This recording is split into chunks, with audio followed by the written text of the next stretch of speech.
The anime opens with Ashitaka, the last prince of the Emishi village. He is the last Ainu prince who is young and earnest, trying to live a valuable life by protecting his people. One day, his sister Kaya informs him that there's something strange in the forest. Ashitaka goes to speak with an elderly villager who is on his way to the west to find out what is going on. Suddenly, a demon appears and rushes toward the tower. Yakul, Ashitaka's red elk, freezes in fear as the demon-looking creature heads its way. Just before getting devoured, Ashitaka shoots an arrow from the tower. Yakul runs away and the demon destroys the tower. Shitaka manages to save the elder and escape. He notices that the demon is heading towards the village and chases after it, trying to alternate his direction. Ashitaka rides Yakul in front of the demon, trying to lure him to another place, but the demon spots Kaya and heads to attack her. Ashitaka tries to tell the demon to go back to the forest, but with all his efforts in vain, he shoots an arrow into the demon's eye.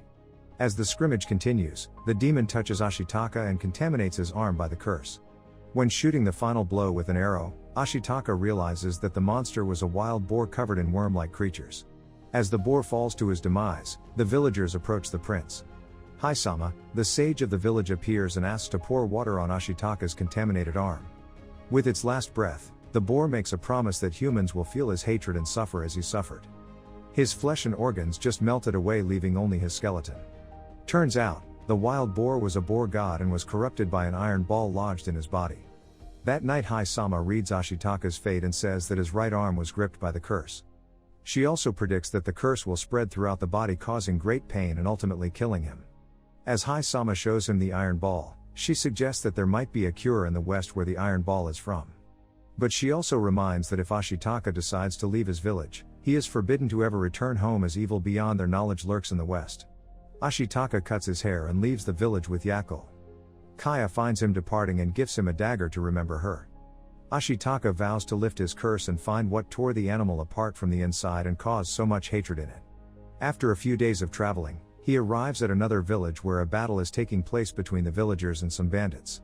When Ashitaka is attacked, he counterattacks with his arrows. However, his cursed arm enhances his abilities, and with a single arrow he rips off the arms of one of his opponents. He then cuts off the head of another bandit and continues his journey. Ashitaka meets a monk, Jigo, during his time in the village, and they decide to continue the journey together for some time. That night, they camp in the forest. Ashitaka talks about the demon boy that attacked his village and his curse. Jigo suggests the forest spirit who dwells further west and might be able to lift the curse. The next morning, Ashitaka witnesses a group of people being attacked by wolves along with a girl, San. The group, however, is carrying firearms and manages to fend the wolf away. Seconds later, Moro, the mother wolf, appears and takes down most of the humans. Suddenly, Lady Eboshi sets fire on Moro and Moro ends up falling off the cliff. Ashitaka, who was saving two men from the river, sees San and the wolves on the other side of the river. Moro is badly injured, and her children came to help her. Seeing San help Moro, Ashitaka asks her if they are from the forest spirit realm, but San climbs on the back of one of the wolves and leaves. When he saves the men to the forest near the river, he encounters a small tree spirit among the trees. One of the men freaks out looking at the spirit, but Ashitaka ensures him that the tree spirits bring good luck and health to living beings. The prince politely asks permission to cross the forest, so dozens of spirits appear to show him the way. As they walk through the forest, Ashitaka sees a group of deer passing by. He gets to the lake nearby and collects some water, but his curse attacks him. He somehow manages to fight off the pain and continue the journey, finally getting out of the forest. They arrive at the village, which is known as the Iron City. When they arrive, they are greeted by the villagers who are curious about Ashitaka. They inquire about how he managed to cross the forest, but Toki, a housewife, appears and says that they should thank him. At that moment, Lady Eboshi appears and asks Gonza, her bodyguard, to take the stranger to the city as she wants to thank him. That night during dinner, the men say that they make iron from sands, but one day, all their resources disappeared. So, they had to go to the forest to gather more, which devastated the forest. Lady Eboshi also discloses to have set fire to the forest to kill the wild animals. Ashitaka understands why that wild boar attacked his village, being full of hatred. After dinner, Lady Eboshi calls Ashitaka to her room and asks why he is traveling to the west. Ashitaka shows the wound on his arm and asks if she knows about the metal ball. Lady Eboshi invites him to her garden and shows him a group of bandaged people working on the production of shotguns. She accepts people abandoned by their tribes and makes them work on making more firearms. Eboshi confesses to killing the boars and destroying the forest to expand her city. She also talks about San, who was raised by the wolves and thus she hates humanity. Hearing all the words coming out of Lady Eboshi's mouth, Ashitaka's cursed hand is shaking to kill the woman, but he manages to stay calm. Lady Eboshi takes one of her firearms and tests her new weapon by firing into the center of the forest. She proposes to Ashitaka to stay in the city and help her kill the forest. This enrages Ashitaka and he decides to leave the city. In the mountains, San and her pack of wolves are preparing to attack. She invades the city and runs to kill Lady Eboshi. Ashitaka finds her jumping on roofs and follows her. He warns and begs her to return to the forest, but despite his pleas, San runs towards Lady Eboshi and ends up being hit. She falls off the roof and faints. Dozens of armed men are prepared to kill her, but Ashitaka throws a wooden stake, preventing them from approaching her. San gets up and tries to attack Ashitaka, but he dodges. She runs towards Lady Eboshi and they start a fight off. Ashitaka is completely enraged, causing the curse in his arm to intensify. He interrupts the fight and manages to knock both the girls. Ashitaka carries San and informs the people that he will leave the city. One of the women shoots him, making a hole in his chest, but still he keeps walking. The city gate opens while the wolves are running towards him. Ashitaka informs the pack about San's well-being. He takes San to the forest while riding Yakul. On the way, the girl wakes up and Ashitaka ends up passing out due to his injury. The wolves are about to devour him, but San asks them to stop as he saves San from getting killed. Wolves soon encounter a group of shadowy apes who also want to kill Ashitaka but chases them away. San takes Ashitaka to the lake where the forest spirit lives. A creature appears walking in the forest and goes to Ashitaka. It is the forest spirit and its appearance changes to a deer as it approaches lying Ashitaka. The spirit blows the branch that was under his head, miraculously causing his wound to heal. Ashitaka wakes up and finds himself completely cured. His chest wound is also healed, but the curse mark remains on his arm. San tells him that the Great Spirit wants Ashitaka to live. As Ashitaka and San continue their conversation, a group of wild boars appear. They say that they are there to destroy the human, Ashitaka, but this time, the wolves approach to defend him. They try to calm the situation with the boar leader while Moro reveals that humans have weapons that can destroy all animals in the forest. Moro warns the boar leader that they can't defeat the humans from the Iron City by themselves, but the master insists on fighting even though he knows that they have enough power to kill all the boars. San takes Ashitaka to the wolves' hideout. At dawn, he prepares to leave, and a wolf is waiting to show them the way. Before leaving, Ashitaka hands over his dagger to the wolf and asks it to give the dagger to San. San is preparing to attack the people from the city who have camped outside the forest to destroy it.